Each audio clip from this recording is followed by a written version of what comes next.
পুজোর আগেই যানজট মুক্তির স্বপ্ন দেখিয়েছিল বর্ধমান রোডের নির্মীয়মান ফ্লাইওভার, কিন্তু সেই স্বপ্নে জল ঢেলেছে বাস্তব পরিস্থিতি।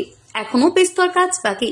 গার্ডার বসানো, আলো বসানো সহ একাধিক গুরুত্বপূর্ণ কাজই এখনো সম্পূর্ণ হয়নি। এই অবস্থায় ফ্লাইওভার চালু করা সম্ভব নয় বলে স্পষ্ট জানিয়ে দিলেন শিলিগুড়ির মেয়র গৌতম দেব। সঙ্গে দায় চাপালেন রেলের কাঁধে। রাজ্যের পূর্ত দপ্তরে অর্থানুকূল্যে প্রায় 90 কোটি টাকা ব্যয়ে বর্ধমান রোডে তৈরি হচ্ছে এই ফ্লাইওভার। লক্ষ্য, ঝঙ্কার মোড় এলাকায় প্রতিদিনের তীব্র যানজট সমস্যার সমাধান। প্রায় 4 বছর আগে শুরু হয় এই কাজ, কিন্তু ধীরগতির জন্য এখনো পর্যন্ত কাজ শেষ করা যায়নি।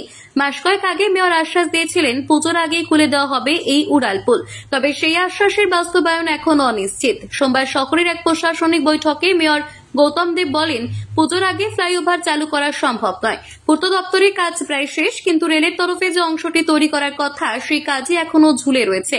গার্ডার বসানো পর্যন্ত রেল করতে পারেনি। রেলের সঙ্গে ফের কথা বলা হবে। কোনো সম্ভাবনা নেই।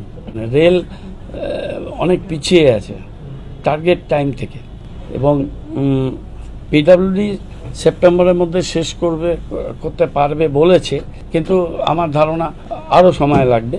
আমাদের কাজটা তো 1-1.5 মাসের মধ্যে শেষ করে যাবো। এখন রেলের সাথে করতে হবে। রেল যে ফ্যাব্রিকেশনের কাজগুলো করছে, সেখানে ফ্যাব্রিকেশনগুলো একটা জায়গাতে ওরা রেখেছে, সেখান থেকে নিয়ে সেখানে ইনস্টল করবে।